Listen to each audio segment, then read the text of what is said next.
Itong trabaho namin na ito mahirap. Isang pagkakamali mo lang, maaari kang malaglag. Pumapasok kami ng kuweba. Madisgrasya, tuluyan ka nang mamatay kasi mga bato ito. Pag pinapanood ko ngayong mga kasamahan ko, kinakabahan ako. And then, pag sila naman ang pinapanood nila ako na umakyat, kinakabahan din sila. Ako si Angelito Gohilde. Tinatawag nila akong Ange. Ako isang busyador.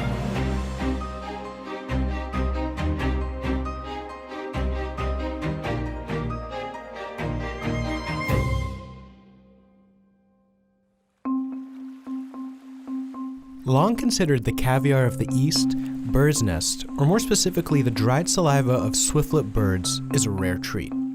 These birds prefer to build their nests in dark caves, and in the Philippines, nest gatherers go to great heights, literally, to collect them.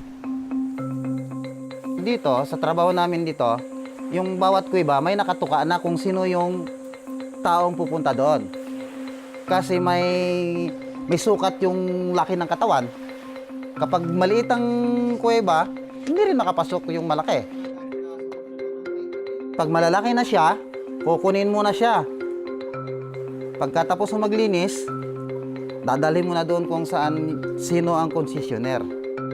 Binibenta namin ito sa mga concessionaire.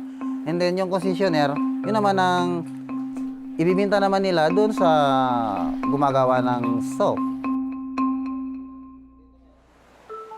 The work may be dangerous, but these nest gatherers are willing to risk their lives because the payoff is worth it. Ang bird nest, may kamahalan talaga. 1 kilo is 150,000 pesos. Ito, kwento ng mga ninuno namin, ito yung naging pagkain nila nung araw, nung sila'y nanirahan dito sa isla. Diyan sa restaurant may yan, marami sigurong nakakain na yan.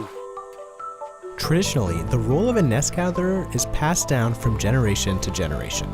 So while this may seem frightening, for Angelito, it's an honor. Maliit pa ako, itong naging trabaho ng tatay ko. Maliit pa ako, mga lolo ko, tiyohin ko, nagisnan ko na itong trabaho nila. Kaya natuturin na rin akong mag-akit ng kuweba. Ang busyador, kapag wala na ang kakayahan umakyat ng bato, resign na yan siya. Ngayon, kung may mga anak siya o hindi apo na pwedeng pumalit sa trabaho niya, yun na naman ang magiging kasama namin dyan.